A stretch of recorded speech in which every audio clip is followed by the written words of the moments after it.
पडतातच। त्यामुळे आजचा व्हिडिओ खूप महत्त्वाचा आहे, त्यामुळे शेवटपर्यंत नक्की बघा, कारण प्रत्येक गणित हे वेगळ्या पद्धतीचं असल्यामुळे आणि महत्त्वाचं सुद्धा आहे। ठीक आहे, चला तर मग सुरुवात करूया आजच्या लेक्चरला। पण त्याआधी चॅनलवर नवीन आणि पहिल्यांदाच असाल तर चॅनलला नक्की सबस्क्राइब करून बेल आयकॉन दाबा। तर मग बघूया पहिला प्रश्न काय आहे। आता जो पहिला प्रश्न आहे तो अचूक पर्याय निवडा असा प्रश्न आहे।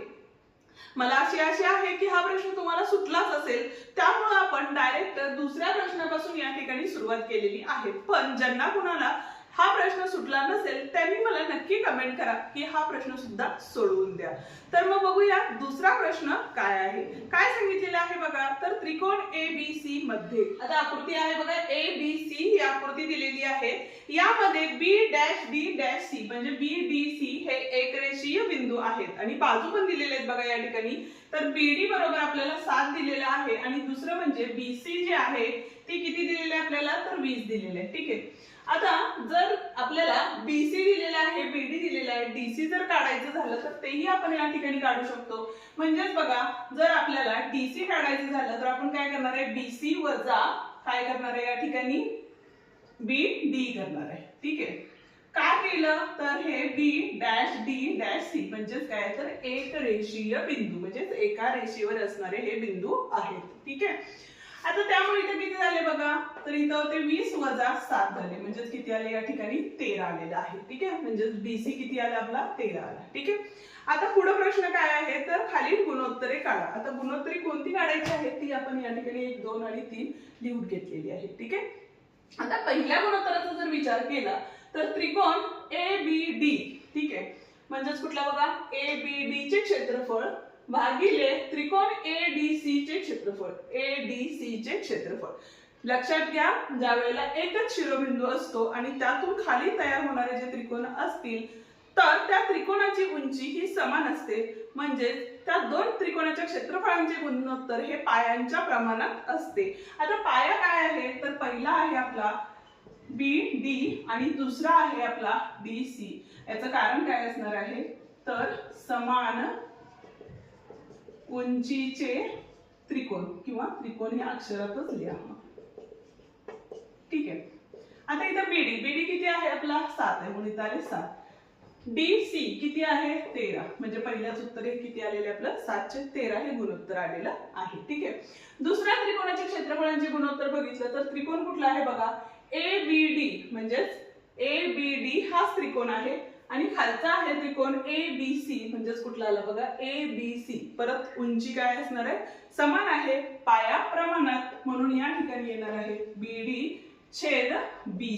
ठीक आहे, आता BD किती आहे आपला 7 आहे, BC किती आहे 20 आहे, म्हणजे याचं जे गुणोत्तर आलं ते किती आलं 7/20 आलेलं आहे। ठीक आहे, आता तिसरं गुणोत्तर त्रिकोण ADC म्हणजेच परत एकदा उंची समान असल्यामुळे कारण लिहिणं गरजेचं आहे प्रत्येक वेळेला, समान उंचीचे त्रिकोण, आणि हेच कारण इथे सुद्धा लिहायचं आहे। पण आता त्रिकोण ABC आहे तर पाया काय असणार आहे या ठिकाणी BC असणार आहे। काय कारण येणार आहे, तर समान उंचीचे त्रिकोण। ठीक आहे, आता DC किती आहे आपला 13, BC किती आहे आपला तर 20, म्हणजे 13/20 या ठिकाणी आलेला आहे। हा होता आपला पहिला प्रश्न। जाऊया आता पुढच्या प्रश्नाकडे, पण त्याआधी अजूनही व्हिडिओला लाईक केलं नसेल तर व्हिडिओला लाईक करा, हाईप द्या आणि तुमच्या मित्रांना जे 10वी मध्ये शिकतात त्यांनाही आपले व्हिडिओ नक्की शेअर करा। आणि त्याचप्रमाणे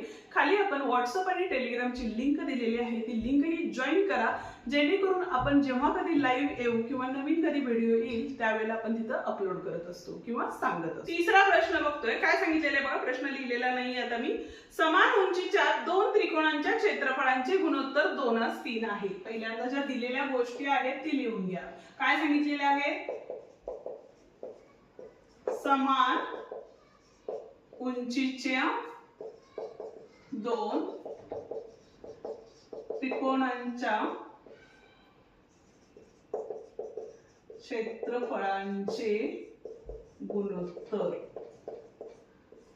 किती दिलेले आहे बघा, तर 2:3 आहे। ठीक आहे, लहान त्रिकोणाचा जो पाया आहे तो काय दिलेला आहे 6 सेमी दिलेला आहे।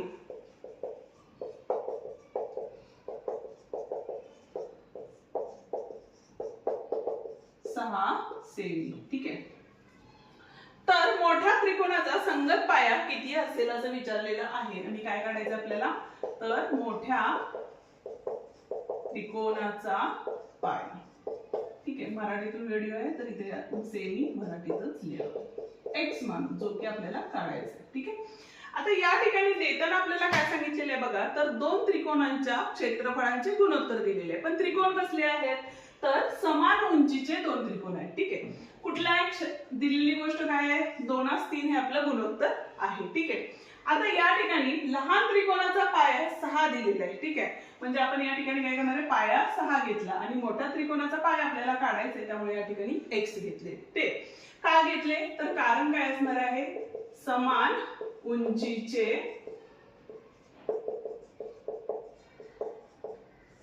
त्रिकोण. आता समान उंचीचे त्रिकोण असतात त्यावेळेला क्षेत्रफळाचे गुणोत्तर हे काय असते, तर पायांच्या गुणोत्तराच्या प्रमाणात असते. बरोबर आहे. आता या ठिकाणी आपल्याला तिरकस गुणाकार करावा लागेल. म्हणजेच काय झाले बघा, हा 2x इकडे आला. ठीक आहे. हा 6 इथंच राहिला. हा 3 भागाकारात होता, तो इकडे गेल्यानंतर गुणाकारात गेला आणि हा 2 या ठिकाणी भागाकारात आला. भाग घालायला बेके बे, बेत्रिक 6, 3 त्रिक किती झाले, 9 झाले. म्हणजेच काय असणार आहे, तर मोठ्या त्रिकोणाचा पाया बरोबर 9 सेमी असणार आहे. ठीक आहे. हा होता तिसरा. आता जाऊ चौथ्या प्रश्नाकडे.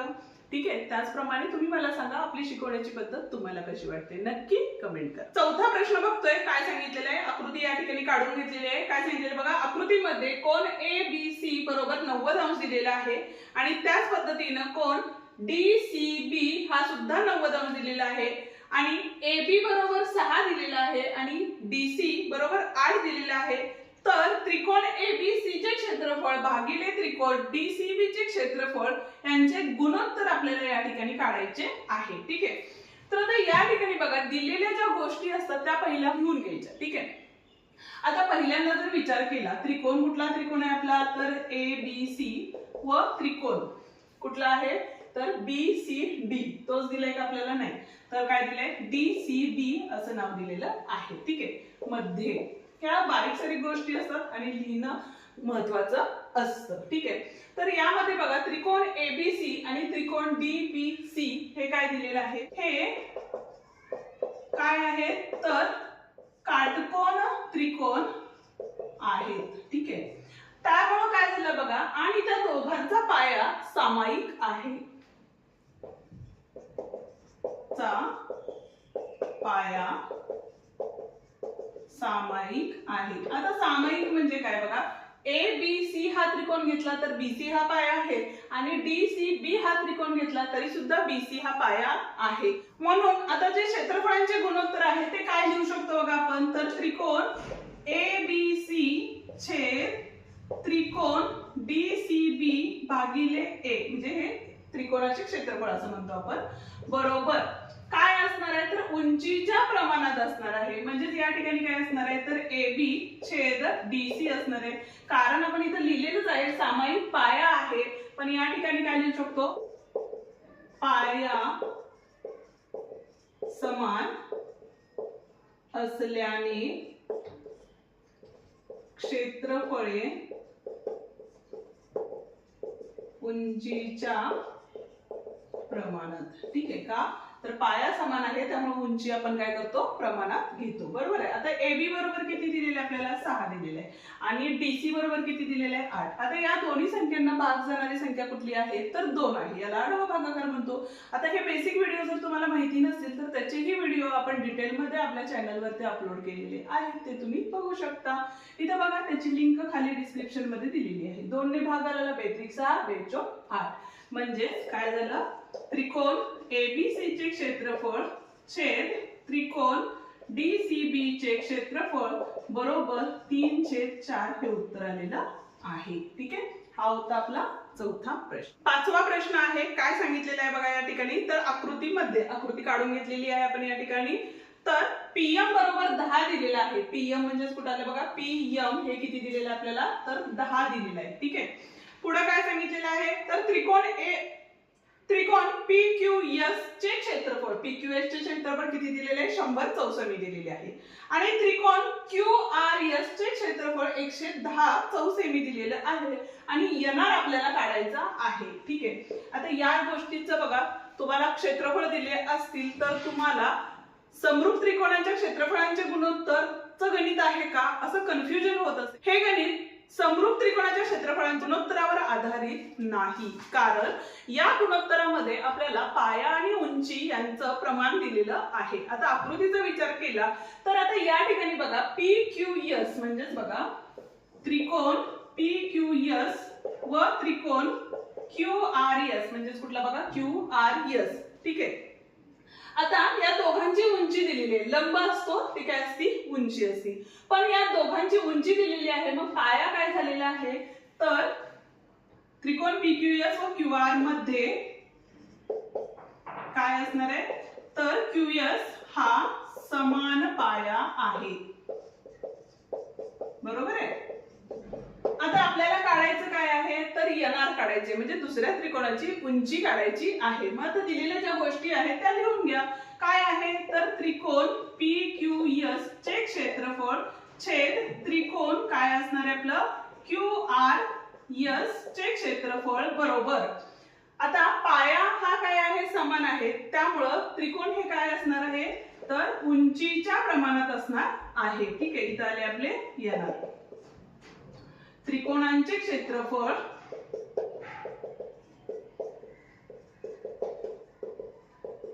उंचीच्या प्रमाणात. ठीक आहे, किंवा मगाशी आपण जसं कारण लिहिलं होतं तसं लिहिलं असतं तरी चाललं असतं की पाया समान. ठीक आहे, त्याच्यानंतर आता इथे बघा दिलेली क्षेत्रफळ कुठली आहेत आपली? तर 100 दिलेलं आहे, खालचं आहे ते 110 आहे, PM आपल्याला 10 दिलेला आहे आणि NR जो आहे तो आपल्याला काढायचा आहे. ठीक आहे, तिरकस गुणाकार करायला लागेल, म्हणजेच NR वरती गेला इकडं, बरोबर आहे. हा 10 इथंच राहिलेला आहे, हा 110 गुणाकारात गेला कारण तो भागाकारात होता आणि हा जो 100 होता तो गुणाकारात होता, तो खाली जाऊन भागाकारात जाणार आहे. ठीक आहे, वरच्या 1 शून्याला वरची शून्य गेली, इथल्या 1 शून्याला इथली शून्य गेली, म्हणजेच 11 एके 11, म्हणजेच NR बरोबर काय असणार आहे? 10 सेमी असणार आहे. आणि उत्तरानं बॉक्स करायला शिका. स्क्रीनशॉट काढून घेणार असाल तर स्क्रीनशॉट काढून घ्या किंवा व्हिडिओ पॉज करून गणित लिहून घेऊ शकता. ठीक आहे, या ठिकाणी आपण हा आजचा व्हिडिओ संपवतो. उद्याच्या भागात गणित 6 पासून पुढची गणित आपण सोडवून देणार आहे. त्यामुळं अजूनही चॅनलला सबस्क्राईब केलं नसेल तर चॅनलला सबस्क्राईब करा, बेल आयकॉन दाबा, तुमच्या मित्रांना आपले व्हिडिओ शेअर करा आणि आपल्या 10वीचे सगळ्या व्हिडिओ आपले शिकवून झालेले आहेत, त्याची लिंक खाली डिस्क्रिप्शन मध्ये आपण देत आहोत, तेही बघून घ्या. धन्यवाद.